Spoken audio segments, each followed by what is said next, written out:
Hi పిల్లలు, మనం ఈరోజు 5వ తరగతి తెలుగు సరళ పదాలు సాధన చేద్దాం.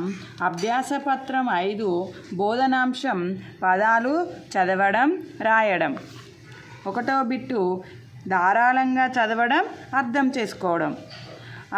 కింది పదాలను చదవండి. వేరుగా ఉన్న పదానికి గుండం చుట్టండి. ఇక్కడ మనకి పదాలు ఇచ్చాడు, వీటిలో వేరుగా ఉన్న వాటికి మనం గుండం చుట్టాలి. ఉడుత, ఉమ, ఉడుత.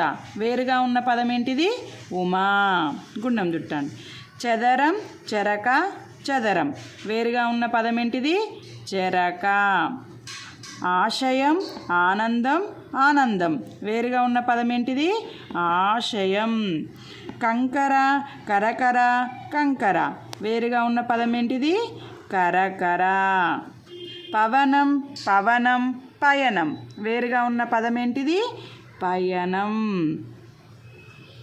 మలక, మరక, మరక. వేరుగా ఉన్న పదం ఏంటిది? మలక. ఓకేనా? నెక్స్ట్ సెకండ్ బిట్టు ఆలోచించి సొంతంగా రాయడం. స్వీయ రచన. కింది పట్టికలో వర్ణమాల ఆధారంగా 2 అక్షరాల, 3 అక్షరాల, 4 అక్షరాల పదాలను రాయండి. అయితే ఇక్కడ మనం వర్ణమాలలోని అక్షరాలను ఉపయోగించి రాయాలి. ఎలాంటి గుణింతాక్షర పదాలు రాయొద్దు. వర్ణమాలలోని అక్షరాలతోనే మనం ఇక్కడ పదాలు రాయాలి. ఇక్కడ చూడండి, 2 అక్షరాల పదం. 2 అక్షరాల పదాలు చెప్పండి. ఈక, ఓడ, ఒక, తల, ఆట, వడ, నగ,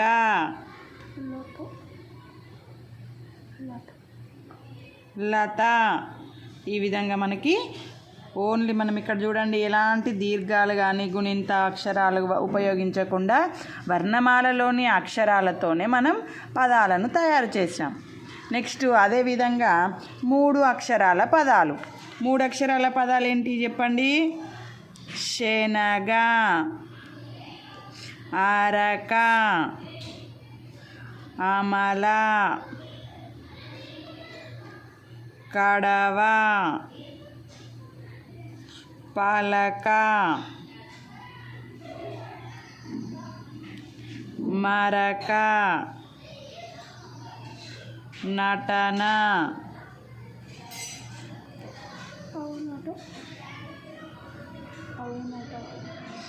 అవునట.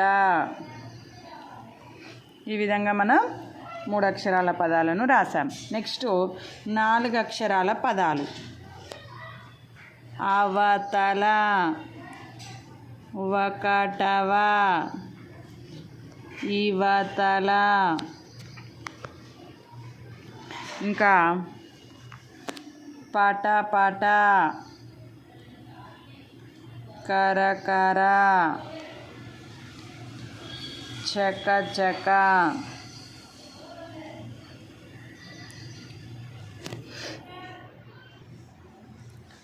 రమజడ,